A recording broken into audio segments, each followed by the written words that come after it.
Thank you very much, studio team. It's us here. Very warm. Oh. Okay. Phase the INTZ players at all. I mean, they're happy enough just to sit here and wait. There's the first pick. He's going to go in favor of Black Dragons. Angels now, looking to see if he can try and walk down blue stairs and have a few engagements. And INTZ, though, they respond with some kills, and it's actually going to be in favor of Black Dragons. So after that scuffle, it's a 3v2, but never mind, it's a 2v2 now as SDK pulls on with a shotgun. A 1v2 now for Angels, makes it a 1v1. 7 seconds remaining. In terms of that, no sort of opening confrontation, but something's got to give on towards that position of the smoke, and well, it's not going to be that way around because Angels able to once again make a mark on a round. He's going to see. It's up to you to counter that. And what else can you do? 30 seconds. They're still putting pressure outside the windows. It's SAL SDK slams off of the window.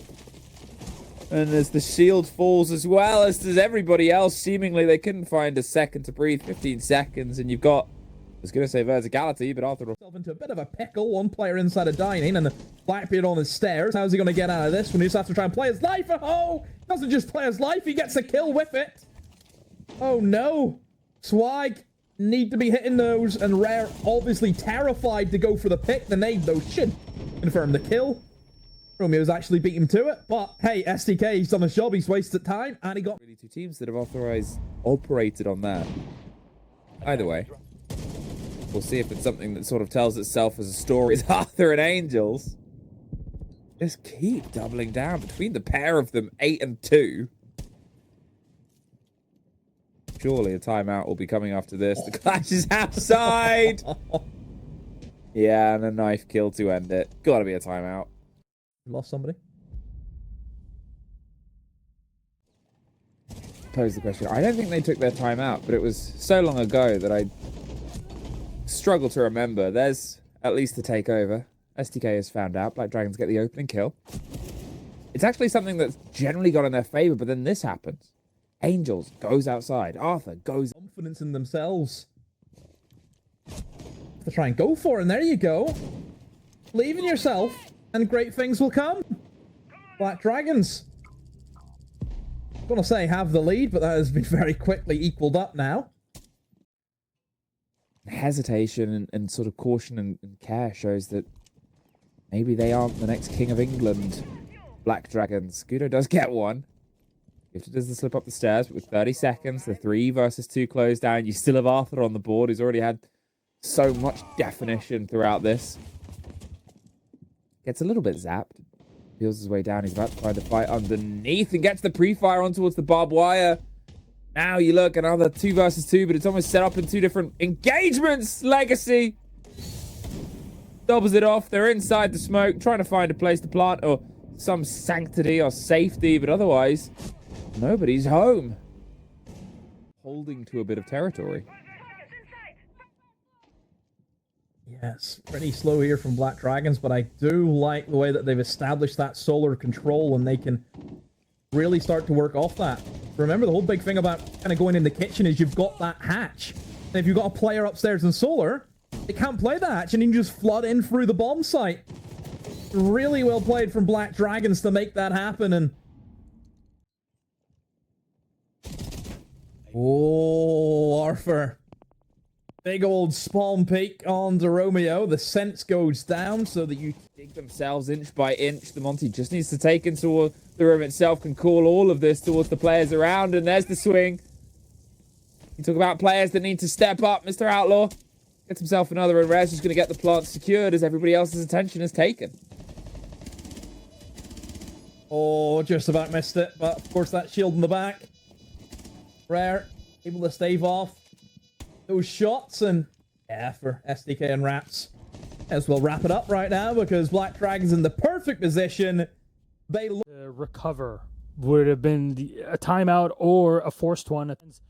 Well, we're going to see BD. Explosion of a phone will take the damage and means that, well, they can't suffer that any later on. It's fair enough, right? It's all you can really do. Is Rare's able to find Legacy on the swing round, but it's back and forth. Romeo gets the end of Raps, and Gudo shows up and saves the day. Angel caught out in a bit of a whirlwind. Now, the smoke is down on the blue stairs. How impossible is the recollection becomes that game. There's The track's coming out. Another bit of a call. They obviously can't call him to get the confirmed kill, but oh! They sure as hell can take the head off of that, man. The impact round the corner, and there's at least the second pop off. This is technically going to be a 1 versus 1 in but a moment. They know that the smoke is down. Well, now they do. They can see the pings coming out, and well, that'll be the finish. 40 seconds.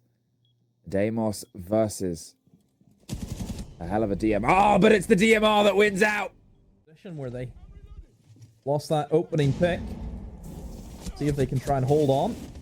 And there you go. That's the power of Chalet and those exterior windows. You can see the same. So Dokkaebi now can't use the gadget. However, has good for essentially 120 HP done. Yep. I mean, you know, it just makes sense, right? Unless you're really playing a back of sight holder, if you're going to be active on a map like Chalet where you always are active, get rid of the phone. Oh, get rid of the player above. There's one freebie, but can they see if they can try and move back? It's the 4 versus 2. But now the 2 versus 3. They've been able to get themselves crossed out. Unfortunately, that is all that they can keep crossed for now. And there's Angels. 5 to 3. They keep themselves that extra. Slow and steady. That is, I must say, for a Chalet in Brazil, it is probably the slowest Chalet in Brazil I've ever seen. You expect Chalet to be bang, bang, bang, bang, bang, you know, guns, guns, guns, and, well, there's a bit of guns, guns, guns there from a great little peek out of the 90 window. It's, yeah, it's been cautious. I think, you know, it opened, not going through on towards it. Swag finds one more. The Lonely Angels left sort of suffering on the other side of it.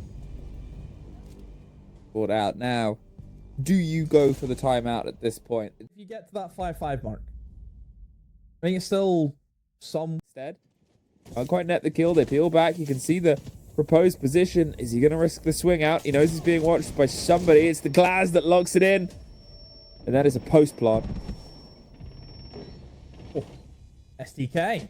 Gonna get down though, so I think the value of that operator, especially whenever there's smokes being popped in the site, isn't gonna be there. Dragons are making this retake work right now, as it's gonna be a 2 versus 4. R3 gets picked off in the fuse, and Angels now has a very difficult job. There's a player pestering him outside. He can't watch 2 things at once. Romeo is gonna try and stick the plant, and as soon as he looks away, he gets taken out. Black Dragons with a fantastic retake. They square it up. Certainly for Black Dragons, they should have a lot of belief that they can go and win it. Oh no.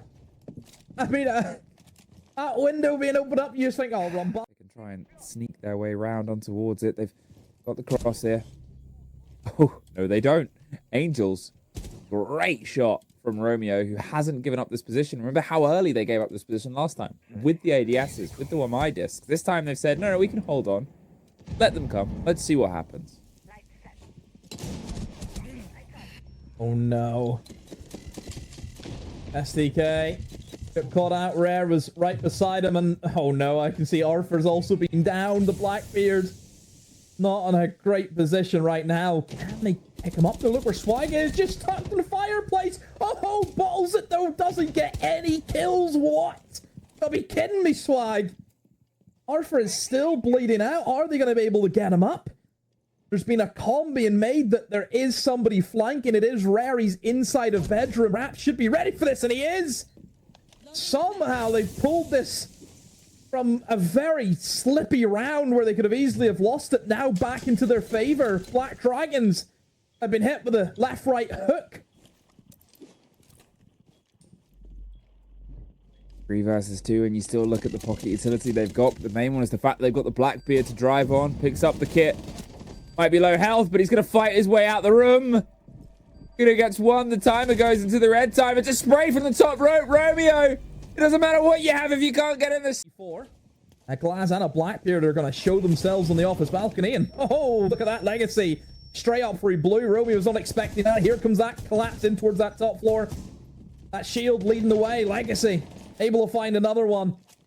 And in a matter of seconds, it's now a 2 versus 3. Black Dragons on the back foot. And they try and just get that one little bit of extra. The Blackbeard's making friends, and a grenade is Trying to be the end of it as the spray through, more damage done, but nobody is caught out. It's a triple, but not quite enough. We are going, once again, to OT. They find just that little bit of extra now to hold on to this round as long as they don't let anything slip. I mean, Arthur now is going to have to try and go pretty aggressive with the Blackbeard. Is able to find one. Rare, though. Very quick response. Finds Angels, and Swike finds a double. How does he find a double? Arthur's gone. Rare's there with a backup with the C4 and Legacy. All by himself. And Rare deals with him. He be in a bit of a sticky position. Yeah, he is. The floor now is being opened up from below him. He's going to be flamed off. He can't escape, and Rare now pushing with him. Oh no, that is a great collapse from Black Dragons. Let's see. Arthur's able to at least stem the blood, but it's traded back and forth. They have this advantage. I said it a while ago on the round deficit. As long as they can keep themselves punching slightly harder, slightly quicker, and they can make sure it's still worth something. But as a plant is being secure in the close corner, and the coverage is put to bed. Arthur, who was so big, so monumental in the opener, cannot find the success in the end. Black Dragons. Somewhere where you go into overtime and it hurts both of you in the macro scheme of things. Black Dragons might have won. It's very important that they won, but they'll only collect 2 points, one for INTZ, and that's going to mess things up here at the bottom of the board of SAL. Reminder that BD got wrecked by loss yesterday. INTZ lost aloud. And so getting that momentum back into it after a tight game, I mean, the first moments like this, you're hoping that it continues blooming into the future. Romeo is our MVP for this matchup. Absolutely. He's done great today. Like you said, he was more quiet prior to it because Guto just stole the limelight from day one on the team in that game.